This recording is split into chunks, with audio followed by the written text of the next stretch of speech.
Yay! So pretty. අයිබෝවන් කොහොමද ඕගොල්ලෝ හැමෝම හොඳින් කියලා හිතනවා. ඔන්න අද මම ලංකාවේ වගේ රාණි බලන්න යන්නයි ලෑස්තිය. ඉතින් නිව්යෝක් වල තියටර් එකක රාණි පෙන්නනවා. 500 ටිකට්ස් විකිණලා තියෙනවා කියලා තමයි ආරංචි. බොහොම අමාරුවෙන් තමයි ඇත්තටම මම ටිකට් එකක් ගත්තේ.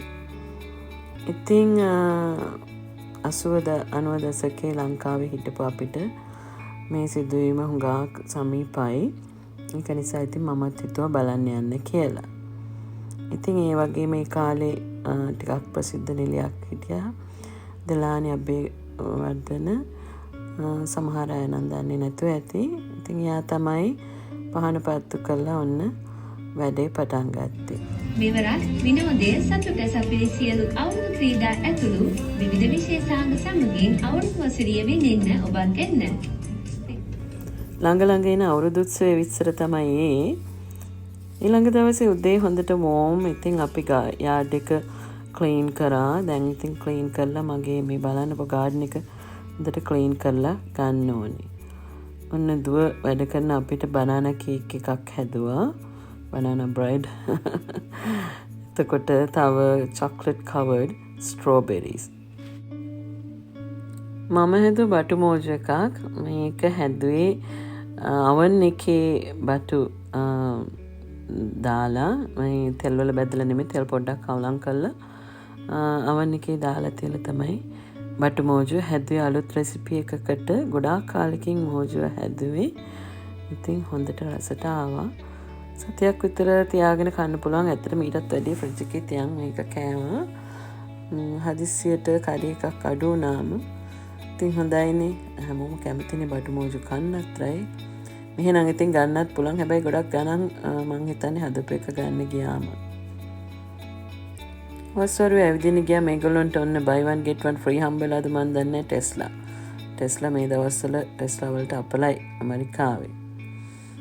ඉතින් ඒ ගමන් ඉන්දියන් කඩේත් ගියා. ඉන්දියන් කඩේ මම ඕගොල්ලන්ට ඉස්සෙල්ලා පෙන්නලා තියෙනවනේ.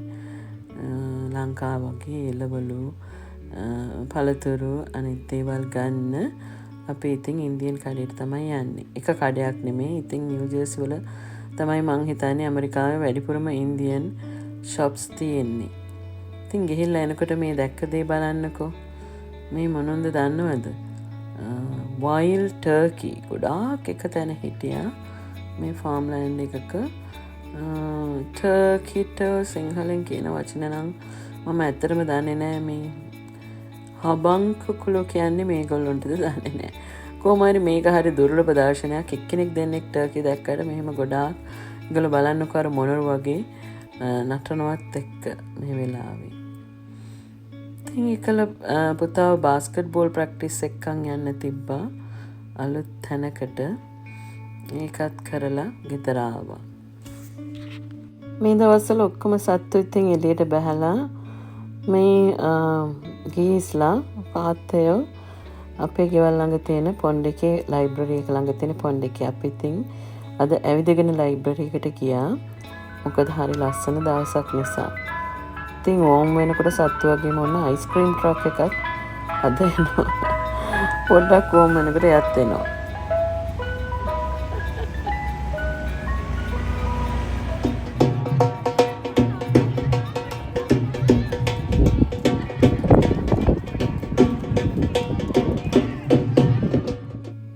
ලයිබ්‍රරි එක ළඟ හෝලි සෙලිබ්‍රේෂන් එකක් දන්නවනේ මේ දවස්වල මම හිතන්නේ මාර්ච් වල එක දවසක තමයි හෝලිය තියෙන්නේ. ඉතින් ඔන්න පොඩි අයට හෝලි කලර් එක ප්ලේ කරන්න පොඩි සෙලිබ්‍රේෂන් එකක් එතන අපි ලයිබ්‍රරි එකට යනකොට අපි ඉතින් ඒකත් පොඩ්ඩක් බලලා ඇවිදගෙන ආවා. ඉතින් මේ පොන්ඩ් එක ළඟ හරිම ලස්සනයි මේ වෙලාවට ඇවිදින්න. මමයි දුවයි හරි ආසයි මේ වෙලාවේ මෙතන ඇවිදින්න. මේ මතකද අපේ ගාඩන් එක තව ටික දවසකින් එතන හරි ලස්සනට මතකනේ ඔයගොල්ලන්ට මම පෙන්නලා තියෙනවා මේ ගාඩන් එක. ඉතින් ඔන්න බ්‍රෙක්ෆාස්ට් එක ඇවිදගෙන ඇවිල්ලා ඔම්ලට් එකක් තමයි අදන් කෑවේ.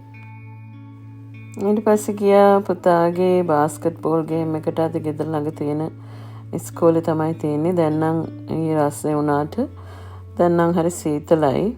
30 degrees විතර ෆැරන්හයිට් එළියේ. හොඳට එර එළියේ තියෙනවා බලන්නකො. හරි දිසිවින්. අද පාකින් ලොට් එක මෙතන ෆුල්. මොකද මං හිතන්නේ මෙතන මේ ඉස්කෝලේ තියෙන ලොකු තියටර් එකක්. ඒක තමයි මේ නැෂනල් ඩාන්සින් කම්පිටිෂන්ස් තියෙන්නේ. ඉතින් අපි සාමාන්‍යයෙන් බාස්කට් බෝල් ගියාම ඩාන්සින් නුත් පොඩ්ඩක් බලලා එනවා. ගිහලා පොඩ්ඩක් බලන්න පුළුවන්. ඉතින් හැමදාම බාස්කට් බෝල් ෆයිනල්ස් කාලෙට මේ ඩාන්සින් ෆයිනල්ස් උත් තියෙනවා.